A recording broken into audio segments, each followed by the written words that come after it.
all right, producers, let's run this top 5 corniest producers list that's been going viral online. Can you see that? The top 5 corniest producers, starting with number 5, Noah Mejia.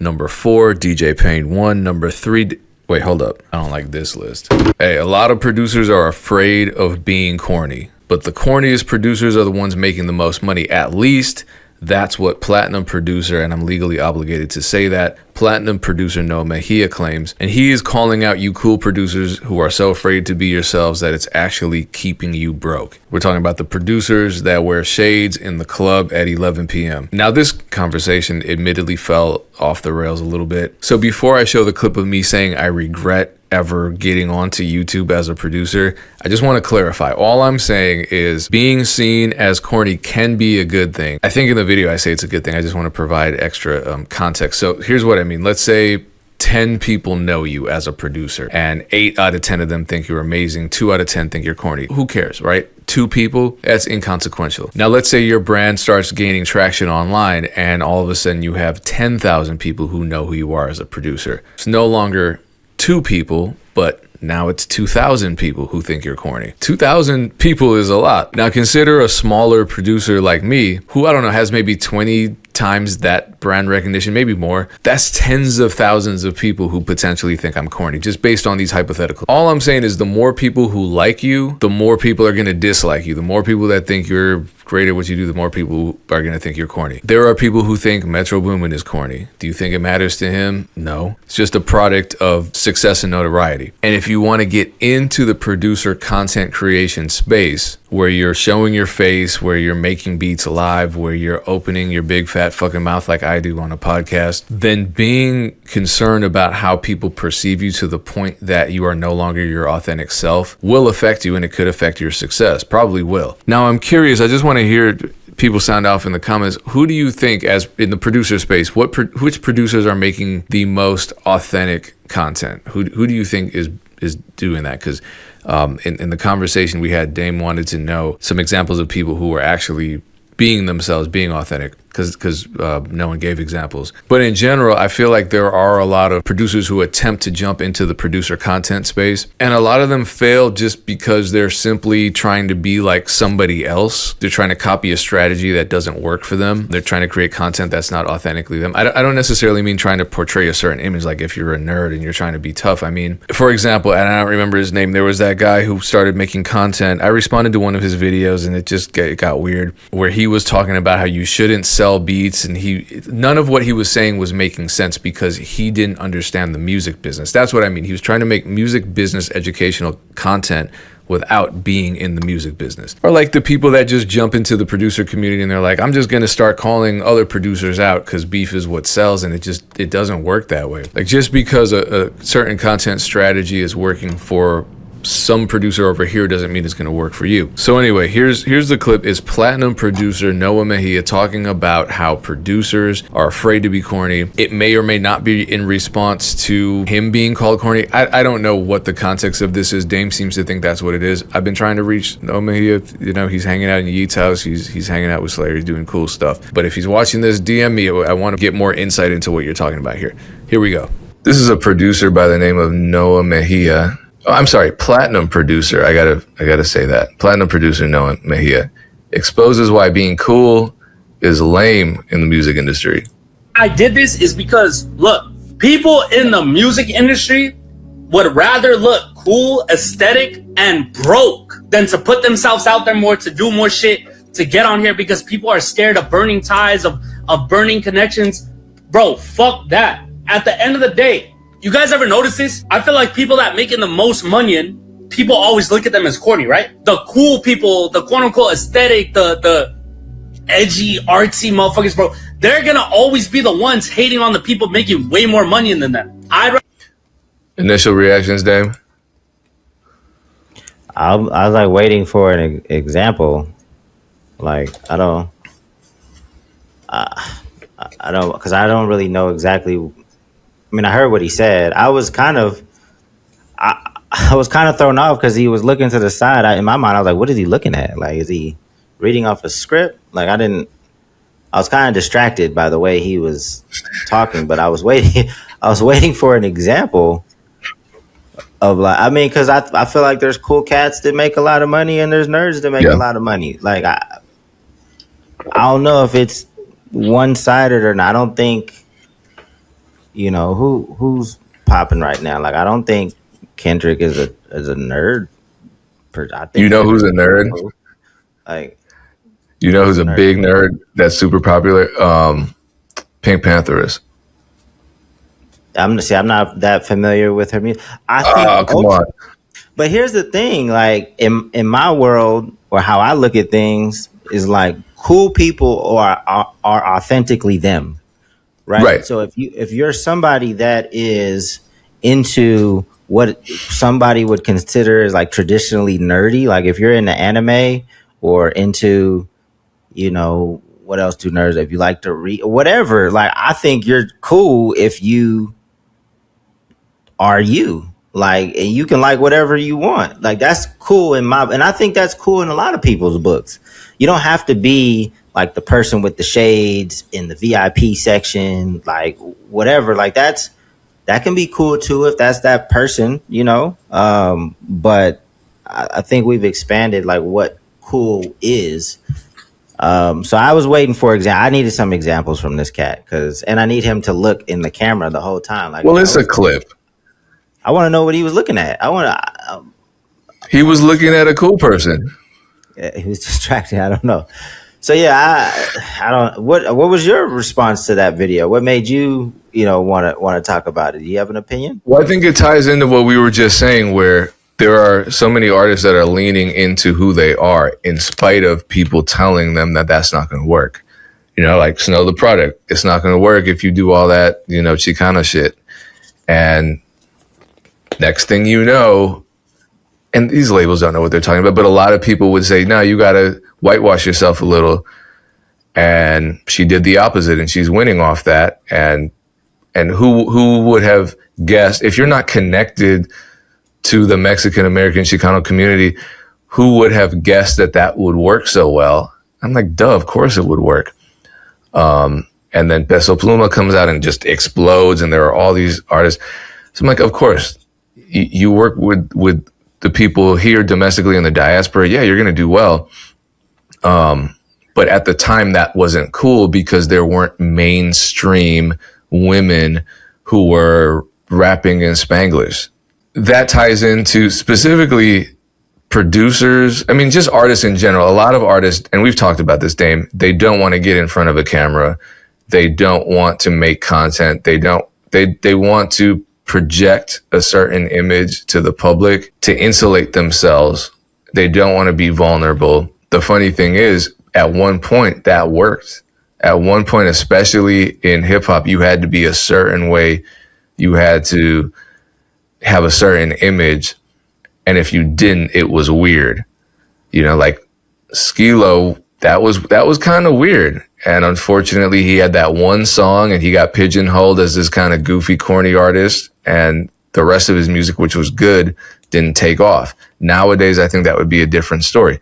That guy that you said you and Big John met at the Comic-Con or something, or like, what am I talking about, Dame? He was rapping about Pokemon cards. And I was like, this is the coolest thing I've ever seen in my life. And you were like, yeah, we know him. We met him. I don't remember, but it was probably. Well, there was a producer. Yeah. He was at the producer went around he had like a full, I forget everyone's name. This is embarrassing. The producer, you know who I'm talking about though? The producer that has the full setup strapped to his chest and he walks around and live streams and makes Ari. beats. Yeah, Ari at home. Yeah. And this guy rapped about Pokemon cards and obviously went viral because there was an amazing piece of content. But obviously there were people who loved him and then there were people who saying, oh, this is the worst thing I've ever seen in my life. And I don't like Pokemon cards. I don't know how to play them or anything like that. I don't own any, but I can still appreciate that this person's being themselves. And, a lot of people don't like that shit when someone comes out as weird. And producers are the same way. They don't want to suffer the backlash for being themselves. I don't blame them.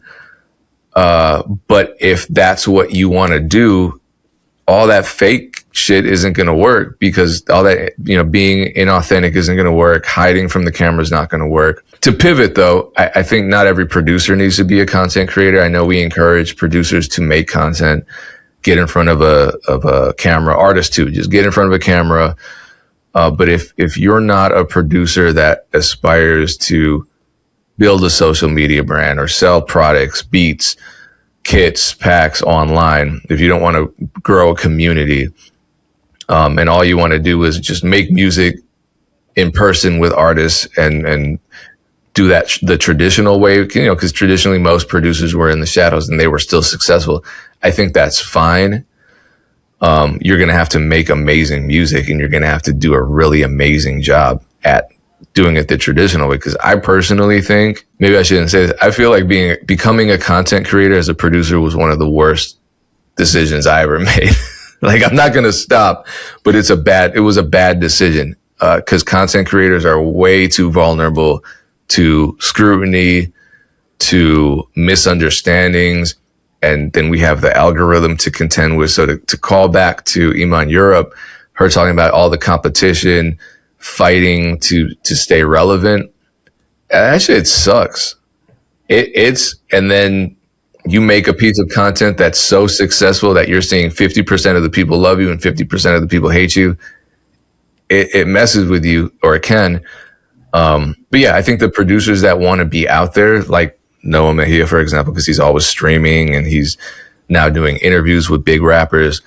You can't be afraid of seeming corny because people will call some shit corny. I personally think it's good to seem corny because I think every modern day successful producer. I mean, I don't think it's good to say. I think it's good to be whoever the hell. If you're a corny person, then yes, like that. Yeah, that's what I mean. That's to be who you are. But you said that you regret getting into content. That's that. I'm not saying I regret it. I think it was one of the worst career decisions that I've made. Why? Because it takes so much goddamn time, and then once you get in the mode of making content, it's like a drug. You just have to keep it up. You have to keep going, and you're fighting with algorithms, and you're forcing yourself to make it. You don't think that has raised your profile, helped like beat placements and beat sales on BeatStars? Like, hasn't that helped you? And you also have the option to stop today. Like, it's not like you have to keep going. I think that's what people get trapped in, because sometimes I'm like, man, I just want to make music, but because I built a brand in a more modern way, especially at the time, like in the 2000s, producers weren't public facing as much on social media.